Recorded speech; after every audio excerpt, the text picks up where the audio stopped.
Hello student, good morning. स्वागत है आपका टारगेट बायोलॉजी में। आज बहुत दिन बाद दोस्तों आपके लिए मैं एक नया वीडियो लेकर आया हूँ। ठीक है, आज हम लोग डिस्कस करेंगे कि जो बायोडाइवर्सिटी एंड इट्स कंजर्वेशन क्या होता है।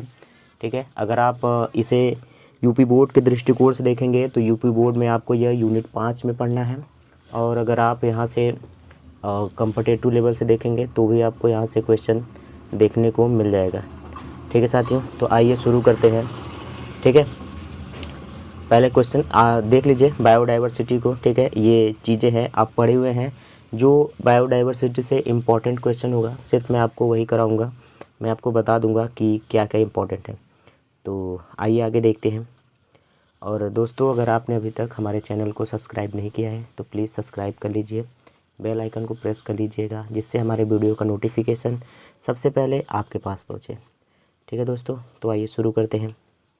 दोस्तों, यहाँ दिया गया है कि आज आपको मैं क्या बताने वाला हूँ। जो बायोडाइवर्सिटी है उसके कुछ इम्पॉर्टेंट क्वेश्चंस को आज मैं डिस्कस करूँगा आपके साथ। ठीक है, कि कौन कौन से इम्पॉर्टेंट क्वेश्चंस हैं। ठीक है दोस्तों, तो आइए शुरू करते हैं।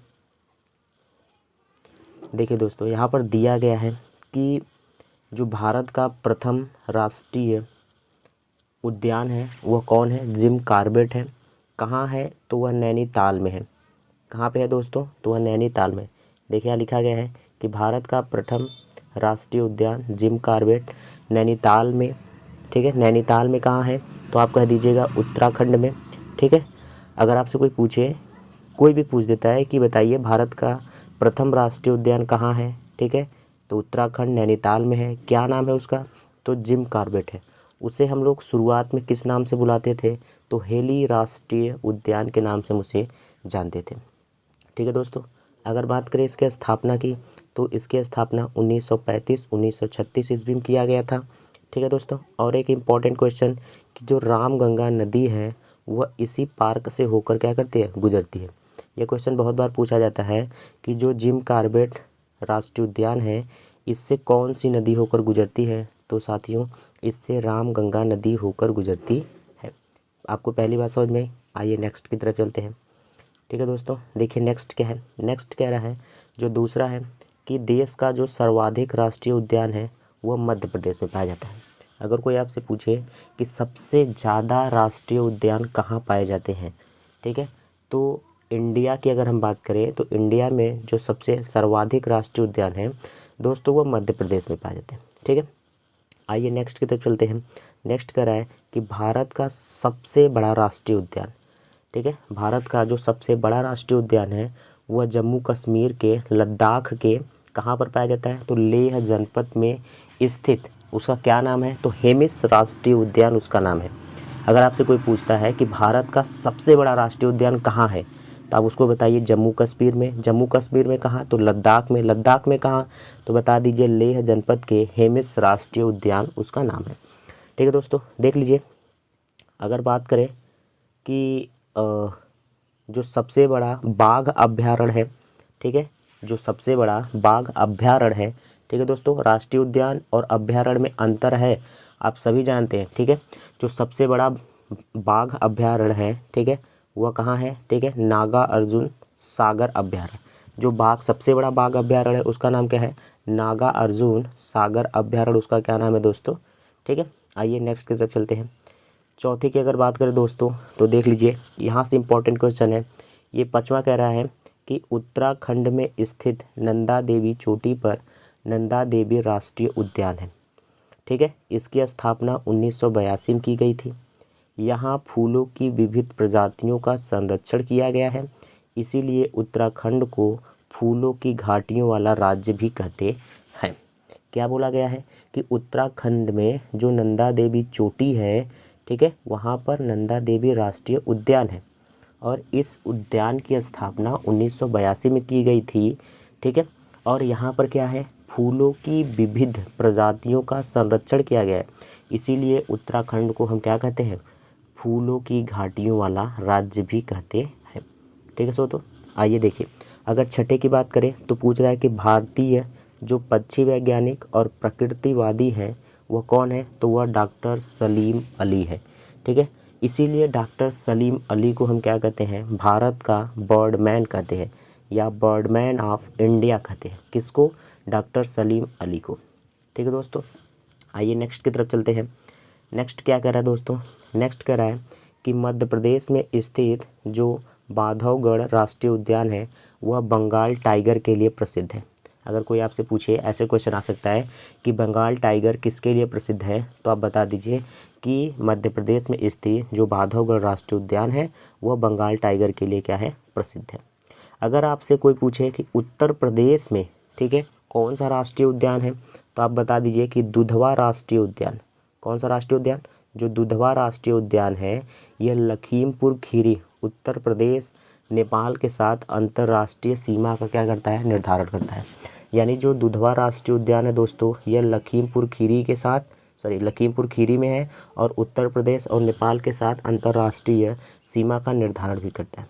ठीक है, आइए नेक्स्ट की तरफ चलते हैं। यह कह रहा है कि यूनेस्को विश्व धरोहर सूची में शामिल मानस अभ्यारण्य असम, यानी जो मानस अभ्यारण्य है यह असम में है। ठीक है, असम मानस अभ्यारण्य राष्ट्रीय उद्यान देश का सबसे चर्चित हाथी, टाइगर और एक सींग वाले गैंडे के लिए क्या है, प्रसिद्ध है। ठीक है, यानी जो असम का मानस अभ्यारण्य है यह विश्व धरोहर, यानी जो विश्व की यूनेस्को है, ठीक है, यूनेस्को की जो सूची बनती है उसमें सबसे चर्चित, ठीक है, मानस अभ्यारण्य है। और किसके लिए है? तो टाइगर के लिए है, हाथी के लिए है और एक सींग वाले गैंडे के लिए है। आइए नेक्स्ट की तरफ चलते हैं। ठीक है दोस्तों, आई होप आपको चीज़ें समझ में आ रही हैं, कंटेंट अच्छा लग रहा है तो चैनल को सब्सक्राइब करते रहिएगा, बेल आइकन को प्रेस कर लीजिएगा और ज़्यादा से ज़्यादा लोगों तक शेयर भी कीजिएगा।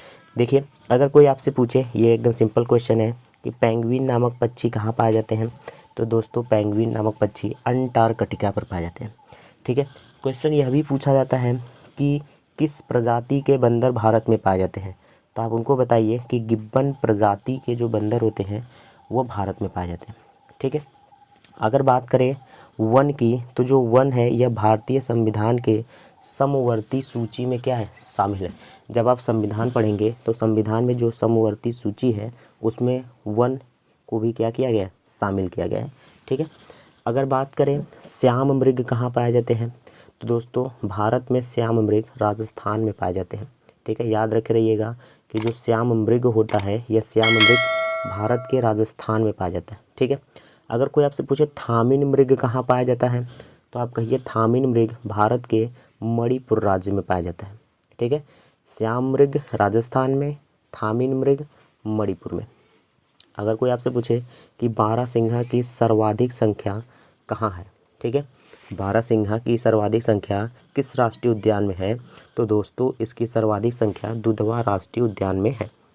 ठीक है दोस्तों, अगर आपसे कहा जाए कि ऐसा कौन सा अभ्यारण्य है जो एशियाटिक शेर है उनके लिए स्वर्ग माना जाता है, तो जो गुजरात का गिर अभ्यारण्य है वह शेरों के लिए, एशियाटिक शेर जो बब्बर शेर है उस शेर के लिए क्या माना जाता है, स्वर्ग माना जाता है। ठीक है दोस्तों, आइए नेक्स्ट की तरफ चलते हैं। नेक्स्ट क्या कह रहा है दोस्तों, कह रहा है जो पेरियार अभ्यारण्य है यह किसके लिए प्रसिद्ध है, हाथियों के लिए। अगर कोई आपसे पूछे कि अब जो पेरियार अभ्यारण्य है यहाँ पे सबसे प्रसिद्ध कौन है, तो हाथी है। पूछा जाए एक सींग वाला गैंडा, ठीक है, कहाँ कहाँ पाए जाते हैं, तो ये असम और पश्चिम बंगाल में पाए जाते हैं। ठीक है दोस्तों, अगर पूछे जाए, ठीक है, मैं आपको बता रहा हूँ जो भारतीय गैंडा है यह काजीरंगा अभ्यारण्य में भी पाए जाते हैं। ठीक है, यानी एक सींग वाले गैंडे, ठीक है, और जो भारतीय गैंडे हैं ये कहाँ पाए जाते हैं, असम, पश्चिम बंगाल, ठीक है, और काजीरंगा जो अभ्यारण्य है वहाँ पर।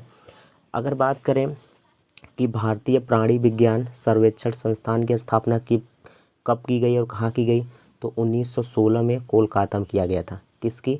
भारतीय प्राणी विज्ञान सर्वेक्षण संस्थान की।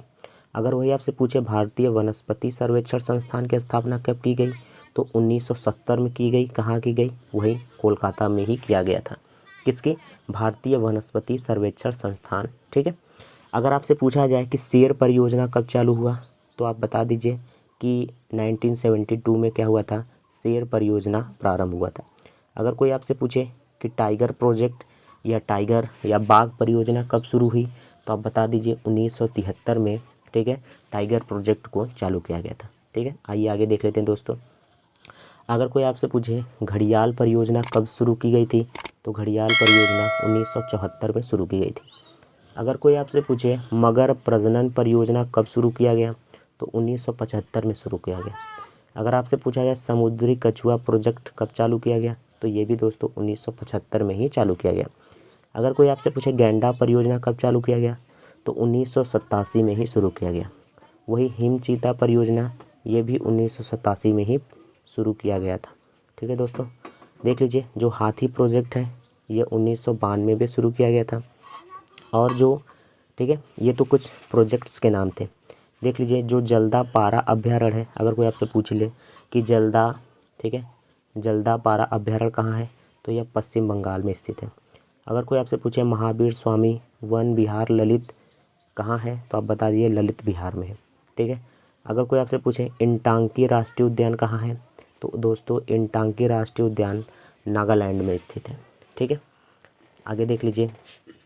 अगर कोई आपसे पूछे कि दाचीगाम, ये दाचीग्राम होता है, दाचीगाम राष्ट्रीय उद्यान कहाँ है, तो उसको बता दीजिए जम्मू कश्मीर में स्थित है। अगर कोई पूछे किश्तवाड़ राष्ट्रीय उद्यान कहाँ है, तो यह भी जम्मू कश्मीर में है। अगर कोई आपसे पूछे सिमलीपाल राष्ट्रीय उद्यान कहाँ है, तो यह कहाँ है दोस्तों, उड़ीसा में है। तो साथियों ये रहा आपके सामने आज बायोडाइवर्सिटी के कुछ इम्पॉर्टेंट क्वेश्चन। ठीक है, आप बताइएगा चीज़ें अच्छी लगी हो, कंटेंट अच्छा लगा हो। ठीक है, वीडियो अच्छा लगा हो तो चैनल को सब्सक्राइब कीजिए, बेल आइकन को प्रेस कीजिएगा और ज़्यादा से ज़्यादा लोगों तक शेयर कीजिएगा। ठीक है दोस्तों, तो मिलते हैं नेक्स्ट वीडियो में, तब तक के लिए धन्यवाद। जय हिंद।